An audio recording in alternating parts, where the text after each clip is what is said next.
Saham yang memiliki harga yang masih murah, memiliki peluang kenaikan yang lebih besar daripada saham-saham yang harganya sudah naik. Dari video sebelumnya, berikut ini kita lanjutkan daftar 5 saham, yang harganya masih murah di semester 1 tahun 2023 ini. Sebelum lanjut, silahkan subscribe dulu channel ini dan daftar emiten yang dibahas bukan ajakan untuk membeli dan menjual saham. Pertama, adalah saham di sektor batu bara, yaitu PT Adaro Energi Indonesia Tbk. Sepanjang tahun 2023 ini, harga saham Adaro bergerak di rentang harga 3.500 hingga 2.300-an.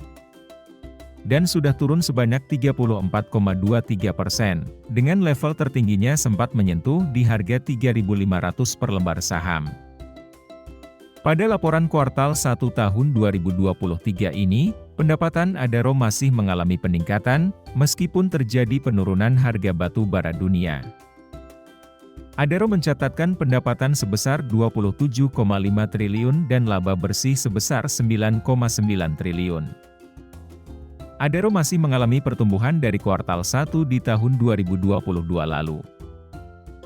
Kemudian, dari laporan tahunan kinerja saham Adaro sangat dipengaruhi oleh harga batu bara dunia. Adaro menjadi perusahaan dengan cadangan batu bara kelima terbesar di Indonesia. Dengan cadangan batu bara sekitar 900 juta ton.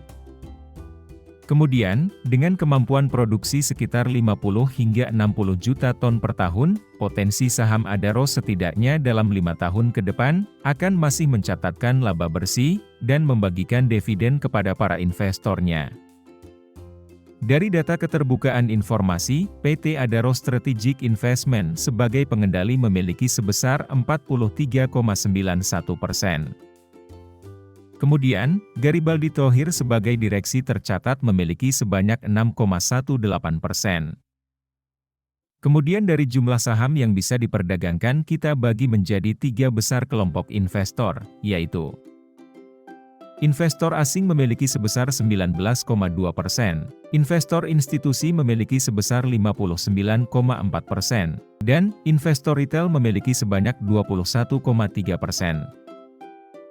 Kedua, adalah saham di sektor semen, yaitu PT Indosemen Tunggal Prakarsa Tbk. Dalam 3 tahun terakhir ini, harga saham INTP sudah turun sebanyak 11,35%. Kemudian sepanjang tahun 2023 ini, harganya bergerak di rentang harga 11.000 hingga 9.500-an per lembar saham. Dan, dengan level tertingginya sempat menyentuh harga di atas 11.500 per lembar, pada bulan Februari tahun ini. Pada kuartal 1 tahun 2023 ini, saham INTP mencatatkan pendapatan sebesar 4,2 triliun, kemudian laba bersih sebesar 321 miliar rupiah. INTP sudah mengalami pertumbuhan dari kuartal 1 tahun 2022 lalu. Kasusnya hampir sama dengan saham SMGR yang sudah kami bahas pada video sebelumnya, di mana sektor semen merupakan salah satu ekosistem dari sektor konstruksi dan sektor properti, maka tekanan sentimen negatif dan kinerja buruk dari sektor konstruksi juga berdampak pada sektor semen. Dari data keterbukaan informasi, Birchwood Omnia Ltd sebagai pemegang saham terbesar dan pengendali memiliki sebanyak 51%. Kemudian dari jumlah saham yang bisa diperdagangkan kita bagi menjadi 3 besar kelompok investor, yaitu investor asing memiliki sebesar 80,4%, investor institusi lokal memiliki sebesar 17,7%, dan investor retail individu memiliki sebanyak 1,9%. Ketiga, adalah saham di sektor energi, yaitu PT Perusahaan Gas Negara Tbk. Dalam 5 tahun terakhir ini, harga saham Pegas masih turun sebanyak 19,29%. Kemudian sepanjang tahun 2023 ini, harganya bergerak di rentang harga 1.700 hingga 1.200-an per lembar saham.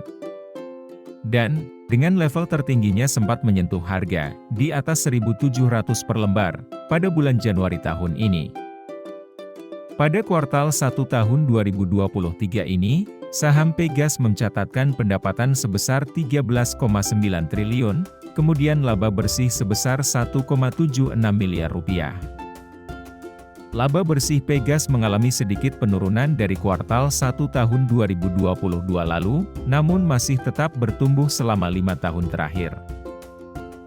Dari data keterbukaan informasi, PT Pertamina, Persero, sebagai pemegang saham terbesar dan pengendali memiliki sebanyak 56,96%. Kemudian dari jumlah saham yang bisa diperdagangkan kita bagi menjadi 3 besar kelompok investor, yaitu investor asing memiliki sebesar 44,3%, investor institusi lokal memiliki sebesar 28,1%, dan investor retail individu memiliki sebanyak 27,6%. Keempat, adalah saham di sektor consumer good, yaitu PT Mayora Indah Tbk. Dalam 5 tahun terakhir ini, harga saham Mayora masih turun sebanyak 15,84%. Kemudian sepanjang tahun 2023 ini, harganya bergerak di rentang harga 2.300 hingga 2.700-an per lembar saham. Dan, dengan level tertingginya sempat menyentuh harga 2.800 per lembar, pada bulan April tahun ini. Pada kuartal 1 tahun 2023 ini, saham Mayora mencatatkan pendapatan sebesar 8,4 triliun. Kemudian laba bersih sebesar 737 miliar rupiah. Laba bersih Mayora mengalami peningkatan dari kuartal 1 tahun 2022 lalu, dan masih tergolong stabil selama 5 tahun terakhir ini. Dari data keterbukaan informasi, terdapat 3 pihak sebagai pemegang saham terbesar dengan persentase di atas 20%.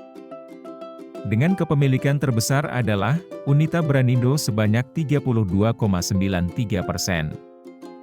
Mayora Dana Utama 26,14%, dan Jogi Hendra Atmaja sebanyak 25,24%. Kemudian dari jumlah saham yang bisa diperdagangkan kita bagi menjadi 3 besar kelompok investor, yaitu investor asing memiliki sebesar 52,1%, investor institusi lokal memiliki sebesar 43,2%, dan investor retail individu memiliki sebanyak 4,7%. Yang kelima dan terakhir, adalah saham di sektor penyewaan alat-alat berat, yaitu PT United Tractor Tbk.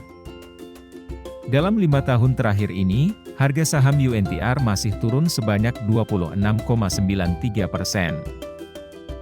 Kemudian sepanjang tahun 2023 ini, harganya bergerak di rentang harga 32.000 hingga 22.000 per lembar saham. Dengan level tertingginya sempat menyentuh harga 32.000 per lembar pada bulan April tahun ini, dan setelah membagikan dividen jumbo harga sahamnya langsung jatuh. Pada kuartal 1 tahun 2023 ini, saham UNTR mencatatkan pendapatan sebesar 34,8 triliun, kemudian laba bersih sebesar 5,8 triliun rupiah. Laba bersih UNTR mengalami peningkatan dari kuartal 1 tahun 2022 lalu, dan masih tergolong stabil selama 5 tahun terakhir ini. Dari data keterbukaan informasi, Astra International sebagai pemegang saham terbesar dengan persentase sebanyak 59,5%.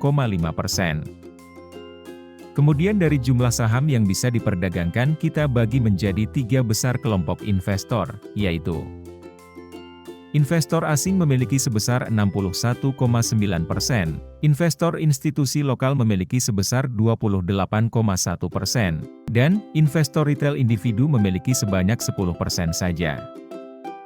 Bagi yang belum sempat menonton video saham murah part 1, linknya bisa dicek di link deskripsi video ini. Kemudian, apabila kawan-kawan punya list saham yang masih murah, bisa ditulis di kolom komentar. Demikian, analisa pada video ini, semoga informasi pada video ini bisa membantu strategi investasimu.